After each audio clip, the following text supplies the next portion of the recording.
welcome to the Morning Stand-Up. I'm Stacy Cay, and I took a journalistic reprieve from this podcast after our beloved Donald Trump was attempted...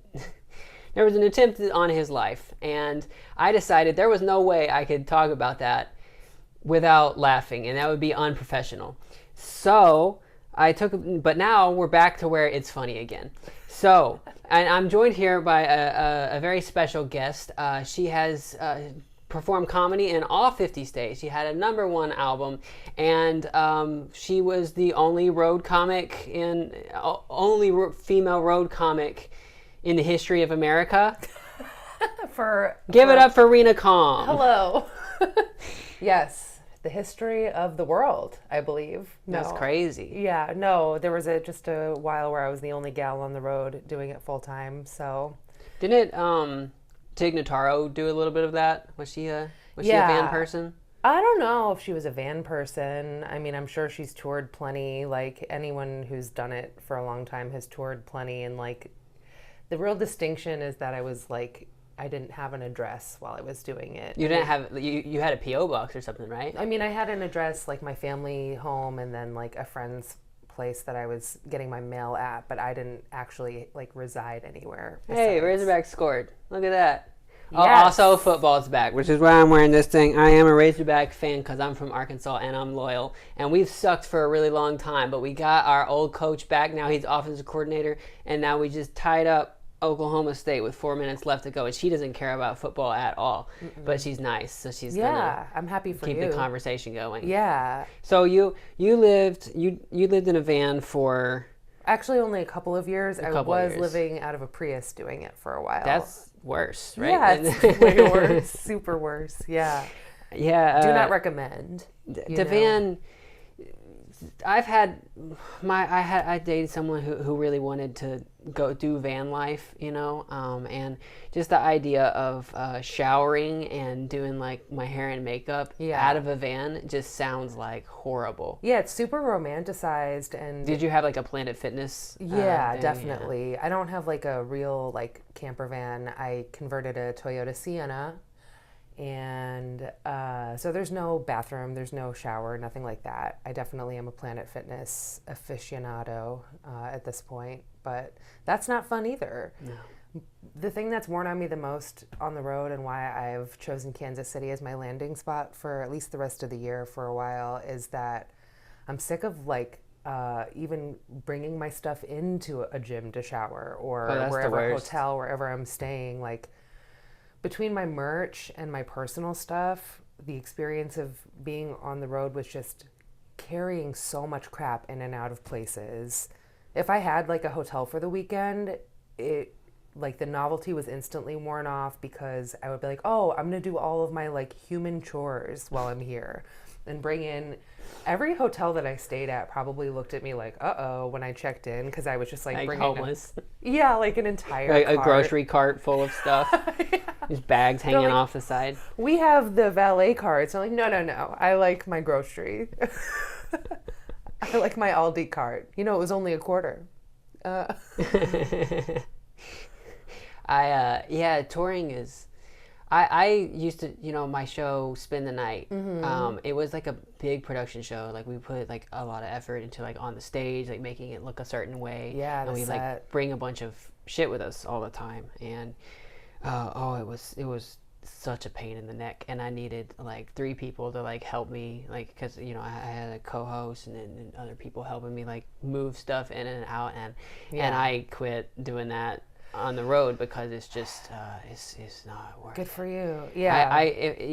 Now I understand the value in just doing a regular stand-up comedy show with absolutely no effort put into the stage beyond what the club gives, because it's just people like the stage setup and stuff like that, but they don't like it enough for me to suffer through getting all that stuff there. So it's like doesn't really pay off quite as much. I also love when you're doing a show at a venue that's used to having music or theater, anything that is high production value, and they're like, okay, call time is like 2.5 hours before the show, and you're like, I just need a microphone, just one mic and one stool to hump. Yeah. I just need one stool for humping. and a bottle of water. Yeah, I definitely, I'm having a hard time shaking that like mode of operations. Last night I did the El Camino show, which is here in Kansas City in a delightful In the back alley. of is it El Camino still? No, I don't know if that's that's sad. where it started, if that was a venue. Yeah, that's how it started. The thing was in the back of an El Camino at the in the West Bottoms, right? Did it start like during COVID? Is that like, I can't remember. Is an El Susanna Camino- does it, right? yeah. Yeah. And It's behind an art gallery right now, and I believe they're moving it indoors to be able to do it not Year just round. seasonally. And it was super fun. Great crew of people there, a lot of regulars and just passerby people, and it was all good times. But also, you're doing a show on a staircase next to a bunch of dumpsters, and I was just the West Bottoms doesn't smell good. And could you smell the open sewage where you were? No, I think because of the weather and it was kind of finally Yeah. cool, there wasn't a stench at all. But I was like sweating on my way there because I was carrying all my stuff in. Like I brought my camera and my tripod and a bag of merch and my coffee mugs that I sell. And it's like, this is a dumpster alley. Like, what are you doing? Bringing merch, Do you sell much merch? I do, but not on a showcase typically. If I'm like headlining, I pay for most of my gas and food with merch sales is how I calculate it. And I just had a 3-week stint trying to do sales at just like a job, and they got me really in my head about it, and I had to like remind myself, like, I've sold like 20,000 copies of my book in the last 5 years. You can't hear me? Your mic is No, I think that it's not as clear. A little muffled. Oh no. Where'd it go? Where did it go? How about now? Can you hear me good? Yeah. Oh, that's sad. How much has it been? I mean, I don't know, but it's like, why Are we good now? yeah, that's better. Okay. So we got to scratch all that stuff in the past? No, at some point. Okay, I was cool. scared. All right, fix my mic. Are you guys happy? You're welcome. What were you talking about? Football for sure. No. Hey, they're both up another point, so more of a tie. We were just talking This about is- merch yeah, and merch. sales and How you sold 20,000 copies of your book. no $20,000 Worth of your book. Yeah, So you're selling it for more than $1 per book. Yeah, I'm selling it for like $20 typically, and so I've sold about over 1,000 so far. But it's taken 5 years, one at a time, and I feel like, wow, that's impressive and also worthless as far as what 20 Marketable skills to people. Yeah, my merchandise display is really like elaborate, and I have like lights and decor for it, and that's all an overcompensation tactic for how awkward I feel talking to people after the show. You try to get them to buy stuff. Yeah, Or just to talk to them in general. Yeah, like I can talk for an hour on stage and people want to give me their money afterwards, but then in like 5 seconds of conversation, casual, off the cuff, whatever, after I've just like spent my brain. After show, like, I mean, I feel like all you can really say most of the time is thank you so much, like whatever they're saying. Generally it's just thank you so much. And you want to, like, if they're telling you like good job or whatever or something, you want to say something unique, or say something interesting, but Yeah. I have this other like built-in it can make people mechanism. uncomfortable, like if you throw them for a loop, like you just have to say thank you so much. Like your real thoughts just start to spill out and you're like, Yeah. oh no, take it back. But then they look at you like, what? And so you keep going because it's like a bit of a trauma response of some And kind. they're like, oh, I thought you were like good at comedy. Oh, we did like you. Just give us the book and we are leaving. Like I've got to... and a lot of times it has to do with the van thing because I talk about the van or the car it used to be, and people are like, strangers will be like, do you need a place to stay? And it's like, no. Not with fans, That no. sounds bad to me. Not from people I met at a comedy show, that's for sure. Yeah, I mean, also when you're headlining and stuff, which I would love to find like a steady feature person, like a headliner to let me open for them and have no pressure to sell tickets, but just like be able to. That's the dream, baby. That's the dream right now for where I'm at. But when you're headlining, it's like you do the hour or whatever of your jokes, but then people want to talk to you after the show. And there's some nights where I'll feel like I've been talking to the comics or the people that were at the show for so long that I'm like, I haven't like gone to the bathroom. I haven't eaten dinner. I haven't done any human things for like 4 hours now. And then you finally get to, if you're staying with people, they're like, hey, cool, come look at her. Hang out, right? Yeah, and you just have to be gracious. And I am grateful, but I'm ready for my next phase of life, whatever that is. I know. When I have comics here, I put them. I have a basement that's like furnished, and I just like put them in there and just like try to like ignore them the whole time, like just like leave them completely alone. And then usually I'll bring a I'll go get like a sandwich from McDonald's and just like Just put toss it down there. I'll put it like on the counter and then text them and say, hey, there's a McDonald's thing. People usually appreciate that because you're too tired from all the traveling and stuff like that. But it is so exhausting. I've also learned a lot about my own like mental health stuff, especially during COVID and everything, when I had time to assess things like that. And like part of my like people pleaser fawn response gig, my inner workings, makes it really hard for me to like truly assess my human needs or be myself when I'm in somebody's space. Right. And being a house guest a lot for the last however many years feels like I've just been squeezing myself into the shape of other people's lives for a really long time. And like you're a kid with a new stepmom or something like that. I don't know, like every week. Yeah, kind of. That you have to kind of please or I have and you're worried that maybe you'll screw up some of their rules in the house and they'll be mad at you and hate you forever and tell everybody on the internet that you're the worst. And they won't, but that's how my brain process is. And I definitely have my like touchstones of, special friends that I have across the country that, I feel at home when I'm with them, but I don't even know like at what level that's true anymore. I'm like, do I feel at home? Anyway. We got something important happening on TV. We got a minute and 20 seconds left. Debatable. 4th and 4. Oklahoma State tied up with Arkansas 28-28. They are on the Arkansas 30-yard line. And I think they're going to kick a field goal and let the clock wind down. Are they? No, if they're going to go for it. They're going to go for it right here. If they don't get this. Oh, no. What happened? Couldn't tell you. It's probably a false start. It looks the same. Guys on the line, and they got all. Yeah. Now the refs are discussing it. There's a minute left in the game. If this is on Arkansas, the game is over. If this is on OSU, they're going to kick a field goal, and Arkansas will get the ball back with about 50 seconds left to go and no timeouts. It's like the Charlie Brown teacher for me. Yeah. I did not catch. Was it messed up again? My goodness. So annoying. I'm sorry. Sorry to our viewers who have to listen to muffled me talking. It was about football, if that helps. Yeah, we were talking about football. The refs are still discussing.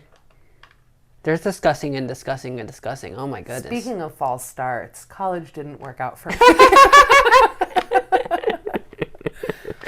Where were you going in Massachusetts? Bridgewater State College. I was also commuting, and it was like, I didn't have the college experience, You didn't get to live on campus and deal with real weird dorm people and join a sorority or whatever people do. Yeah, which I'm fine with missing, but I also feel like it's not fun unless you're like really in it. I don't know. Yeah, I did through college, but I was I commuted. I lived with my parents. It wasn't too bad. It was like a 25-minute drive. Yeah. But I was very disconnected from stuff that was happening on campus. And hearing from everybody who was on campus, I'm like really glad I didn't know any of these people because, they're all young alcoholics who don't really understand being alcoholics and and sex and things get weird at parties and beefs crop up and I've heard actually joining a fraternity or sorority is a good time.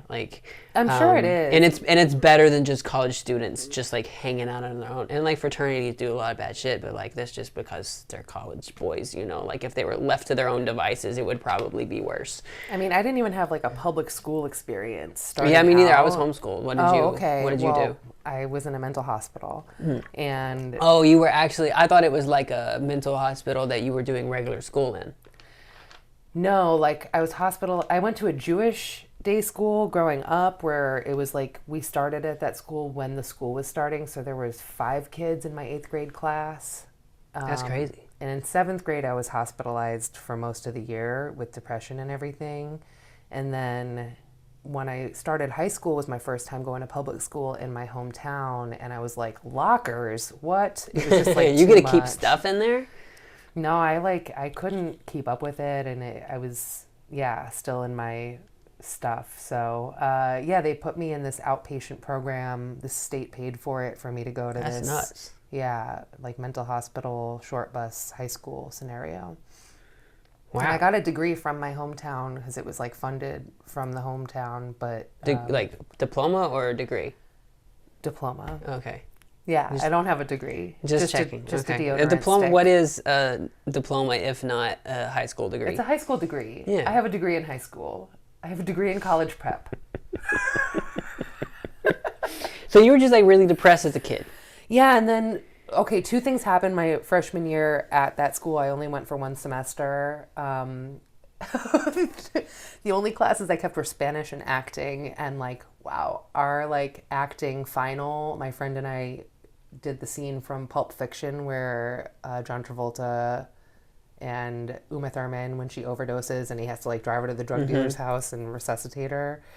You talk about having like set design for spending the night. We tore that stage up to like recreate our set design for the Pulp Fiction scene, and like the teacher hated it. But more importantly, that was 2001, so 9/11 happened while I was in freshman year, and I started smoking weed, and just a combination of all that stuff made me be like, I think I'm just gonna work at Chili's for a while. And that was kind of my college Did you feel experience. like the world was like falling apart after 9/11?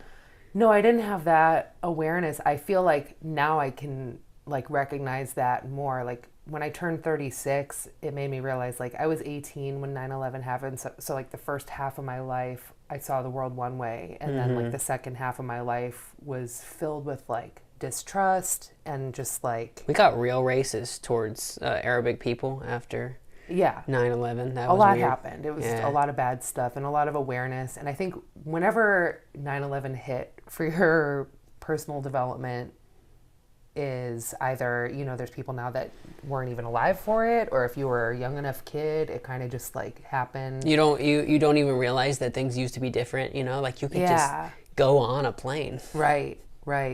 Yeah. They don't have to like microwave you first or whatever they do. You know, today, like, there's a bunch of, I don't know if it's as big of a deal. Is it like if it was a big a deal back then? But kids today, a lot of them think that like the world's not gonna exist after 3 years or something like that. Like they all think that they're gonna like die young or something. Like not they all, but like a lot of kids, they just think that like. Because I think COVID really did a number on kids. Like if you're a kid in school, like that would, let's say that was like your senior year in high school, and then everything gets shut down. They've also grown up their whole lives hearing about how the climate crisis is there's like so much like doom in tipping point. young people circles these days. It's crazy. Sometimes it's like tough to deal with. Like I'll be like talking with like younger people, and it's like, bitch, go to school. Like you are gonna need to make money in the future. Like climate change is bad, but we're gonna like, you're probably gonna survive, unfortunately. Like you're not just gonna get off the hook here. Oh my God. You're gonna have to figure out how to get through it, you know? Like, okay, look at this shit. Oh, that's not good. They ran it up the middle. They have no timeouts. It's 1st and 1. Reset the downs. We got 37 seconds left to go. Arkansas down 3 points, marching up the field. They're on the Oklahoma State 40. They're probably going to spike the ball here, or no? They're actually going to draw a play. Oh, he spikes it. Okay. Exactly what she said. Which is to stop. So whenever you spike the ball, it's throwing it on the ground on I know purpose. that. Oh, you do. Okay, Yeah. cool. So you do know shit about football. Well, People I just talking feel like at you a lot. I also football. I feel like you also spike in volleyball, right? Yeah, but spike is like you score points spiking in volleyball. See, I didn't know that. Okay, so like the reason you do it in volleyball is you get it on the ground, you score a point. In football, what you're doing is you're killing the play immediately. Like it's like a intentional. Oh shit. Stop the clock. Yeah, because if it's an incomplete pass, it's a stop clock. If it's a tackle and then bounce, then the clock keeps going. So you don't want to run a play. You just want to get on the ground and then you get a little bit of time to regroup. And so that's what you do whenever. You only do it at the end of the game whenever. I can promise about me is I never want to run a play. Run a play. It sounds like a lot of work. Yeah, I'm not running any plays. It's fun. You get to go out there and it's like all these 11 people, everybody's got their job, you know? It's like a big group activity. If I was into group activities, I might have stuck with improv, but I prefer just having to march to my own drummer. Oh, goodness. Oh, we got it within field goal range. What would be but he's tackled inside. We're going to have to spike it again. 12 seconds left to go. We are on the 35, I believe. No, we are on the 29-yard line. Our field goal range is on the 25. We're going to spike the ball here. We don't have much time at all. Jesus Christ. Oh, we're playing. Hit as he throws, but it's incomplete. All right, well, you're going to have to do a really, really long field goal here. Arkansas usually they have a good soccer program. So in college, they don't want to waste a scholarship on a kicker. So they just pull a kid over from soccer who wants to be the cool kid on the football team that week. Okay. Well, that year, they bring him over. So maybe this guy can hit it. But this kid is not a football player. He's a soccer player that they asked to come kick for them. I mean, okay, so with college football, the goal for all these guys is to get drafted to the NFL, right? It's kind of like the dream when you're... Not necessarily. It's up in the air. Does it have the distance? Oh my God, it's good! We're going to overtime. Aren't you happy? More football? Yay. That was outside his range according to the tracker. All right, what were you saying? I couldn't imagine. What? I don't know what we were saying. I just think it's interesting how much I understand with Arkansas they don't have like an NFL team, so the college football is going to be like major. But as somebody who worked in a sports bar for a long time, waiting tables for Packers fans. Yeah, that sounds awful. And Badgers fans. It was really bad. I don't like being around football fans very much. I like to watch it like this, like at my home, and I'll go out for very special games. I'll go out and I'll be cute and I'll wear my team's colors, but I don't really want them to talk to me very much, And if they do talk to me, just talk to me about the game because, they want to like pick me up. They want to like ask me out or whatever. And I'm not interested in that for somebody who goes to a sports bar, right? So when I was waitressing for Packers fans and stuff and for the college team for the Badgers Wisconsin bar, like it was a nightmare because they would all pick on me for not wearing the team colors, but I looked at them back and I'm like, how inconvenient would it be if the only person who can get you a drink looked like everyone else in here?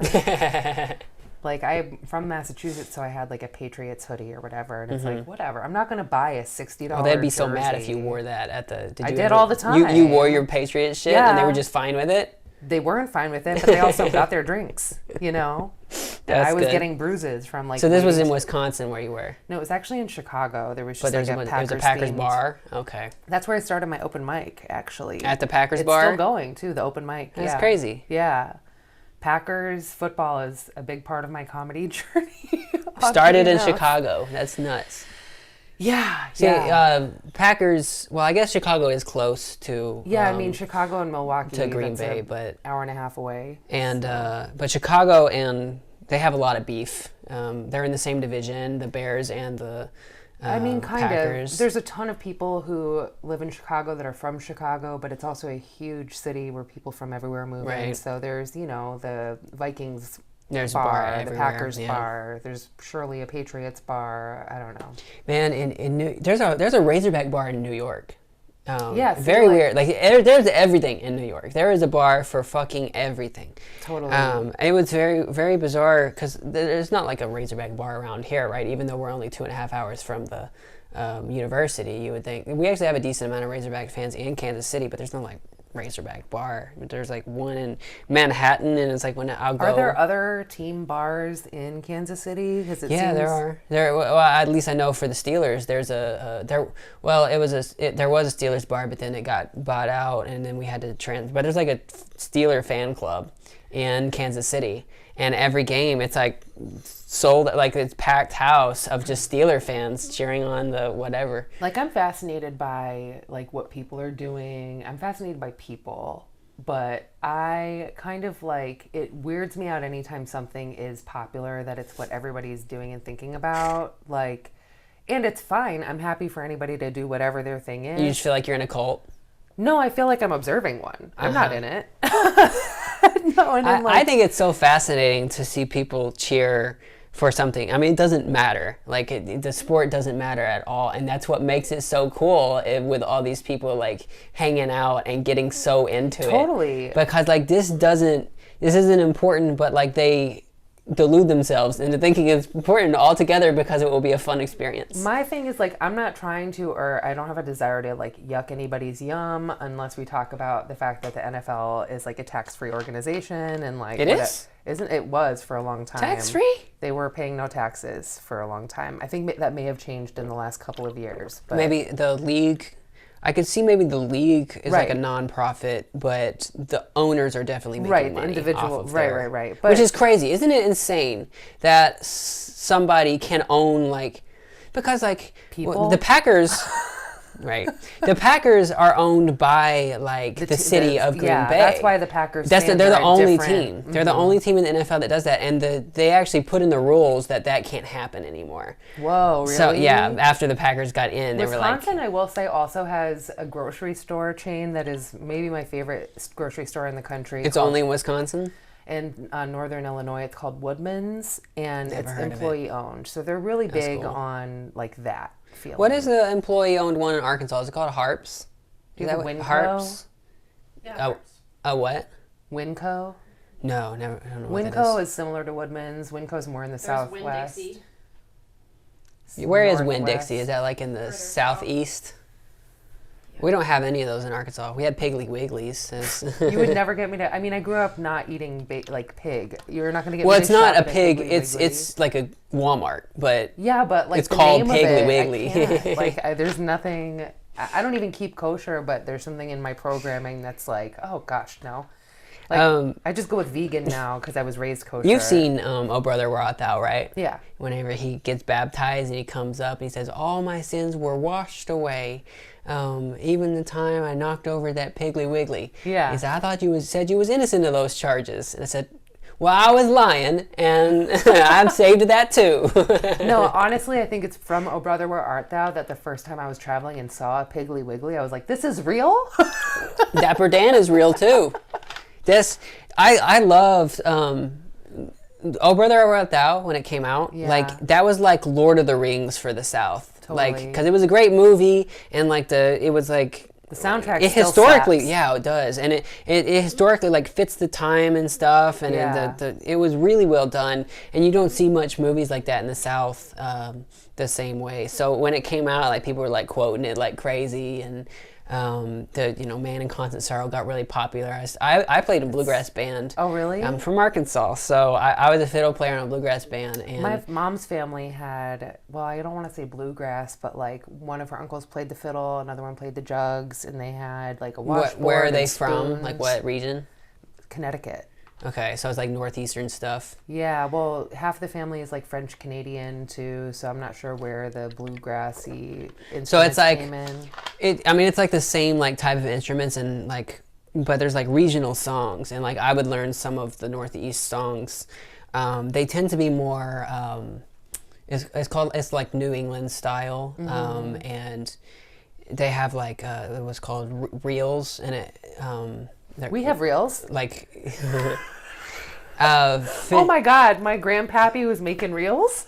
No, they were called like Fisherman's Reel is like a name of a song. Okay. And that song is actually in Pirates of the Caribbean too. Oh, cool. Whenever there's a big bar fight, the song goes da da da da da da da da da da da da da, and that's a New England folk song. Okay, cool. Called Fisherman's Reel, and I know how to play that. And the New England style filling, they don't do double stops as much. They don't hit both strings at the same time.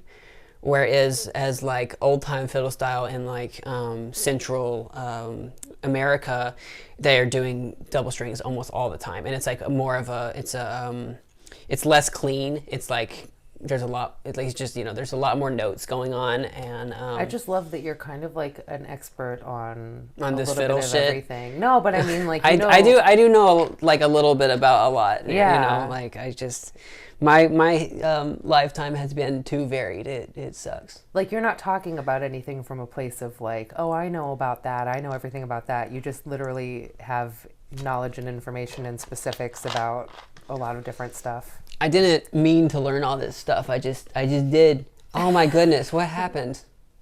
Something for sure. Oh shit, he got sacked so hard. We're at 40. Oh, this is over. Oh, okay, so we're in overtime, right? And in college, overtime, they each get the ball at the 25-yard line and each get a turn to try to score a touchdown, okay? Everybody gets a participation. Yeah, right. So trophy. Everyone gets at least one try at a touchdown.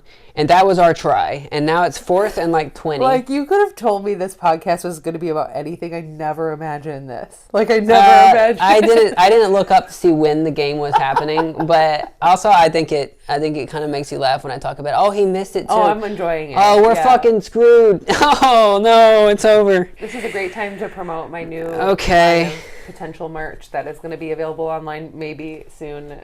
That is going to be, get a shirt, your team colors, team font, and it says, please don't talk to me about football.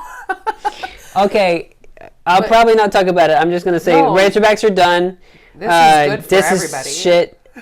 Oklahoma State might mess it up, but there's probably a 95% chance they're going to win now. So we can talk about you in the mental hospital or whatever. I can appreciate though too, like the game, the home team, the cheering. I also enjoy people cheering for anything. The pageantry is always fun. I'm also fascinated, like never gonna not be fascinated by group dynamics and how like when you're in a club or something, if you start a clap, everybody starts clapping. Like it's like some kind of weird puppetry almost where you can really make a crowd do anything. They're predictable and they... Yeah, I think the college thing, I appreciate that, again, like with Arkansas, that you guys don't have an NFL team, but like for Wisconsin, like you guys have the Packers. So the people that are still stuck on the college team, the Badgers, to me it kind of seems like they're kind of stuck in a part of their lives as well, you know? Like that alcoholism. They're pulling back on the nostalgia of like the good times. Yeah. And they really lean into it. It can get really sad whenever people get too into their college football team. Totally, yeah. Because like these are kids going to school and right. Like, I mean, not everyone, like the university isn't like we need to win football games, right? Because that's not always university's top priority. So like the Badgers, Wisconsin, they're not like a huge football school or anything like that. They're more of a drinking school. I always thought the Badgers was a cool team name. I don't really like their colors. Like I don't think it red and white gives. I don't know. When I was a kid, like I really liked the Bengals, even though what. I don't like the team colors, and I'm like, isn't it the same? Well, no, I mean it doesn't give Badger to me. Like a red for Badger. Also, that's more of like a rust. Yeah. This is my team. Okay. Bird Sienna. It's pigs, is what we are. Have you ever seen anybody call the hogs? No. So I've seen The Lion King. It's a cheer. You go, woo, pig, suey. And the reason that is... The suey. You know what suey means? Yeah, it's like the pig sound, right? Yeah, well you're not doing a pig sound. You're doing something? Well, it's a like phonetic pronunciation. Because whenever you got to feed pigs, you want to do a high-pitched call because it goes far outside. So people go, suey, like that. And that's how suey became a thing. See, you know you're a lot calling the of pigs. specifics Well, I'm from about- Arkansas, and okay, so Johnny Cash is from Arkansas too, right? Oh, cool. And you know the recording of him singing Folsom Prison at Folsom Prison, that famous recording. And one of the gaps in one of the song, he Does he do a pig call? he says "suey." You can hear it on the thing, and what he's pointing to, and everybody cheers. He's pointing to the cops. He's calling them pigs. Oh, that's He's funny. like calling them, and the crowd goes nuts because it's out of prison. You know, I like that. So that's a fun little fact about Arkansas and Johnny Cash and the word "suey." Okay, so we're 4th and 9. Oklahoma State's got a decently long field goal kick. Yes. I would put he's probably got about an 80% chance to make this. His name is Logan Ward. Look at him. He's a ginger. He's got all that hair. So here's my current crisis in this moment and in this last few weeks. I tried doing a sales job and I couldn't do it. And like the last week, What, they wanted you to care about the Chiefs? Oh, there was that. There was plenty of disassociating in the meeting room when they were talking about Chiefs, but like even just the sales job itself, I'm not the type. I can't. Like, I can sell myself. I can sell You myself. just don't believe in the product of the... It's not that I didn't even believe in the product. It's like a ticket to my show is maybe $20, $25 And you're trying to for sell a good show. $1,000 Yeah, I'm not gonna. stuff. If somebody's gonna spend $8,000, I can't be like, you better give me a yes right now. Like, as a consumer, I want time to think about a big purchase Right. like that. And they want you to get a sale before you leave. Right, and so Yeah, see, I just don't operate that way. Like, if someone tries Right. to sell, I'm going to think about it. I'm going to do research before I really get out believe a here, couple of the you know? people who I did like demos for would still buy the product and contact the company when they're ready. And I don't know, but yeah, they want you to be. Long story short, I tried to like play it off the last week like I was acting. Much like He missed it. He missed it. We got more football. Yeah. Okay, so the But my podcast... yeah. What were you saying? I was just saying like right now I'm like trying to act as well, and I'm like I don't know if I can act, y'all. No, you don't. It's fine. I listen. Okay, I'm a lesbian and I'm a trans lesbian, so I'm used to being around people who don't give a fuck about football at all. It's tough. It's tough because a bunch of trans people, like they all either are. Okay, so if you're a Central American trans person, you typically don't ever come out, or you die by suicide before you even Sure. come out. A lot of never even, and then even when you do come out, discrimination is pretty bad, Yeah. and it's difficult to get out of this area. So Sorry, pretty pretty much much Central American. My head went down. no, like central, Midwest. Midwest, and South, And South, yeah. But there's It's kind of everywhere. all too. of the There's- trans people on the internet tend to be from like blue cities on the coasts, like on the Pacific, the west or east, or some from Chicago, and that's pretty much all of them. And up there, no one gives a fuck about football. So, Right. so I have to be in these friend groups because that also I'm not gonna have trans people I'm friends with, but I'm the only person who like even knows the rules of football, and I just have to explain the drama to people. I think it's also one of those like if you build it they will come kind of a things where like if you're really outspoken like trans lesbians for football like yeah, society. kind of. But like, what if all those girls are ugly? Like, I want to get the hot trans girls. The straight passing ones, right? Okay. Trans lesbians for football, no fat chicks. I didn't say fat. I said not ugly. That's different. I know, I made it worse. Have you seen the movie Bottoms? No. You should see that. That's What's a it great about? comedy. It's a usually I don't like gay movies, okay, but this is like a lesbian comedy. Okay. It's very surreal, but it's like a high school coming of age setting, but it does not go in that direction. Like it's just off the rails crazy. Okay. Marshawn Lynch. Oh, you don't know who that is? He's a football player. He's famous. He's famous, but he's culturally I've heard of important. that. He's culturally important. Okay. He was on the Seahawks, and he's famous for saying, "I'm just here so I won't get fined." Have you ever heard that phrase? It was going around the internet for a long time. No. He showed up to an interview he didn't show up to an interview once in the playoffs, and he got in trouble for it. He got penalized for it. So then he went to the next one, and every answer to every question that he was asked was, "I'm just here so I won't get fined."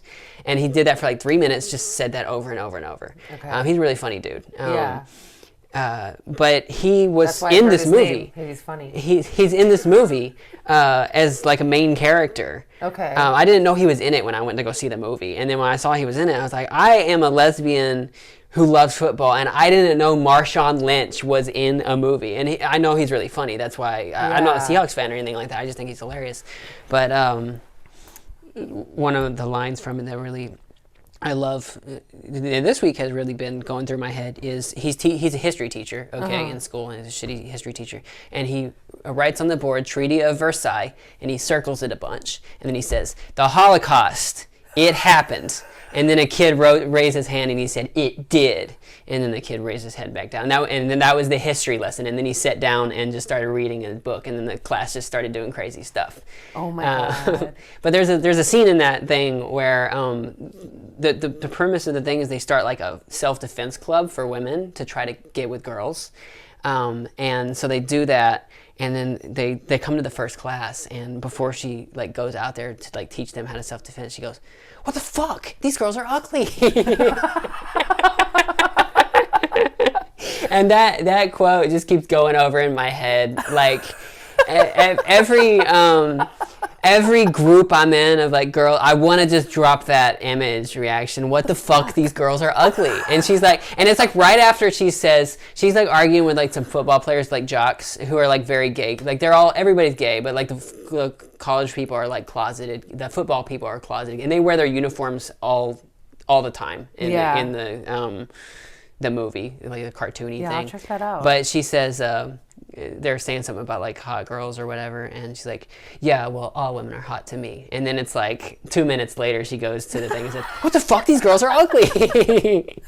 Yeah, it's a great movie. Bottoms, look it up. It's you don't see comedies do that well. It didn't do well box office, of course, but it's also crazy to very really, funny. once I moved to Chicago and really getting into the Jesus football Christ of the Midwest and all that, like I grew up so Jewish that like the idea that like anybody would deny the Holocaust is like, are you crazy? Like we talked about it every day, you know? It's nuts, isn't it? Yeah. I think Russia is pushing the Holocaust denial stuff on Twitter. Yeah, because, with these fat ass paychecks for these. Yeah. The DOJ indicted them.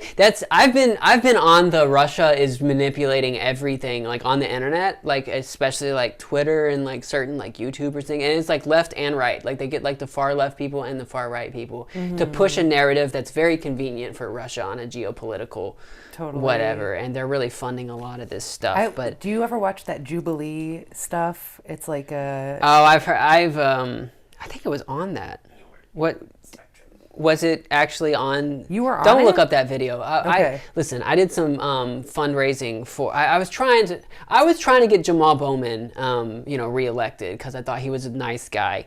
Could have been a football player for me. Like, you know what I mean? Like, Oh, you don't know who Jamal Bowman No, is? it's He was a New York representative who was pro-Palestine. Okay. And his district got redrawn to be a lot less black than it was, so he was kind of screwed from the outset. But then also AIPAC put like $25 million against him in the primary, and he lost, of course. that's gerrymandering, right? Well, kind of.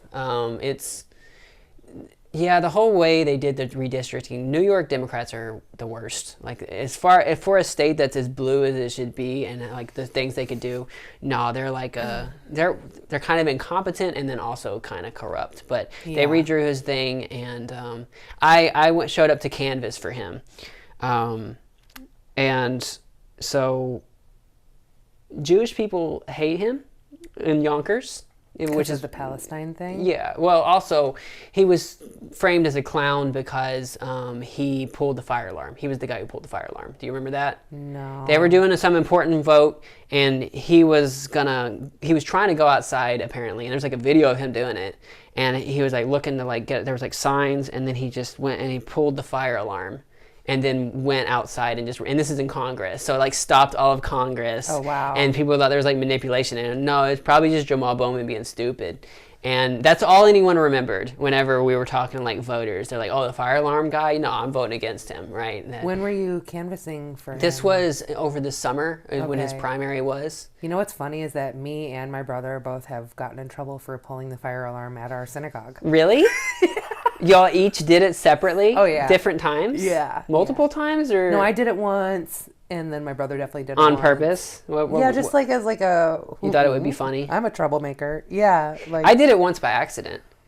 I just was curious about how it felt, and it like pulled so easily. I didn't even think that it would be that easy. Yeah, like, I don't know. And then the janitor came, and he was so mad at me. It was more of like a curiosity thing, I'm sure. What's going to happen? Yeah, like my brother, when he did it, was like a toddler. It's not like he was being devious, like, oh, this will really interrupt services. You know what I mean? Like, just... Yes, we will stop the synagogue, and then... Oh, no, we lost. It's over. Oh, that's was so sad. Oklahoma State funded by AIPAC too? Probably. They're all out to get me. Okay, so I told you I was going to ask before we wrap this podcast up, but what is the dumbest thing you believe?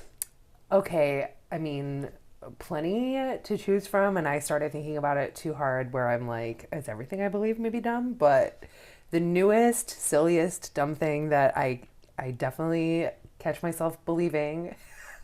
There was this chick on Instagram who does dowsing rods. Have you heard of this? What's dowsing rods? Like to find water? No, it's just like these copper rods where she asks questions to these like higher spirits, and like if they go outwards, it's a no, and if they go inwards, it's a yes. And like I think they're real?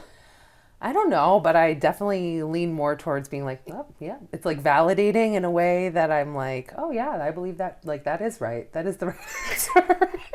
I gotta look up her name. So how do they work with the rods turning out and in? So, like, she just holds them loosely, and she'll be like, is fruit the highest vibing food? And they'll be like, yes. And she goes, yes, thank you. And she always says thank you, or no, thank you. She always says thank you. That's funny. For the answer. So I feel like she's connected to something. But my thing too is that like I'm open-minded when it comes to like I believe in manifestation, whether it's just like creating your own reality through what you say and put out into the world, more than like, you know, it being like a magical thing. You know what I mean? Like building a reality. I definitely believe in some astrology stuff, and I have my crystals. So like there's things I believe that I know are questionable. That's a lot of bracelets. I didn't notice you had that many. I was just playing in the car. I keep them in my car. Okay. But I got to look up this lady. Definitely when it comes to anything that's on Instagram or like an app, like my friend uses like a tarot app, and I'm like, that's ridiculous. It's an app. Like it can't be legit if it's on an app. But this Instagram gal, I'm going to give her, it's like solar glow meditations. Y'all can thank me later. There's a person on Instagram. He has a corgi, and he predicts basketball games. Is it like a bones, no bones? No, it's that's funny too. I believe in bones, no bones. No, but I love that. Solar glow meditations. Let me see. She's got these like dowsing rods. I don't want to like play it out loud. Oh. Columbia River. No, thank goodness. Thank you. See, she asks and some says thank pets, you. Actually remember their past human lives? Yes. Yes, thank you. So this is what your Instagram looks like. That's crazy. Not all the time. I didn't know those things existed until now. Me neither. And you know what else is interesting? This solar glow meditations lady popped up on my Instagram when I was staying with somebody who did watch her. So they knew. Yeah, that's like nuts. Yeah, whoever, Alexa, all that stuff, terrifying, honestly, like what they're getting out of us. Dowsing rods. Yeah. So how do they, work in theory? I think it's copper. It is supposed to be spirits or the universe telling you, or Yeah. who is moving the rods? I think it's spirits. Magnets, maybe? I don't know. It's not magnets. It comes from the spiritual realm. You know what I really believe? And this is not stupid. Mm-hmm. I really believe that the human mind isn't supposed to understand all of these things.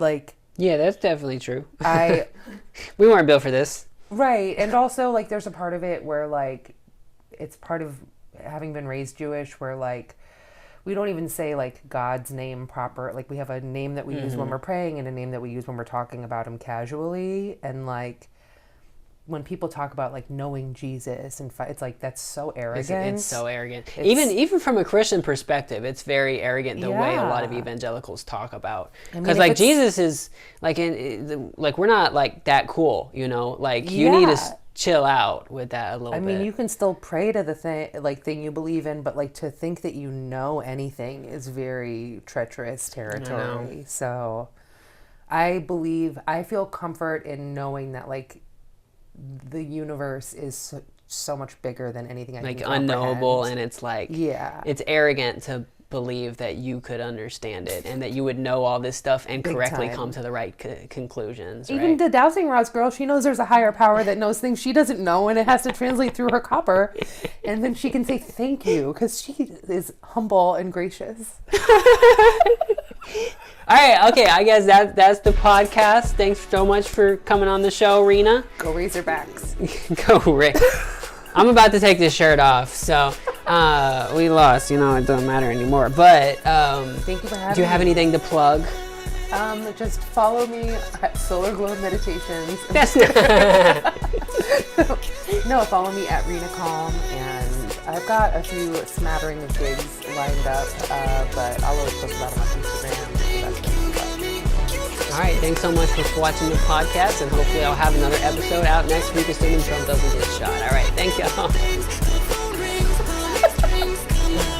Okay, how did that turn out?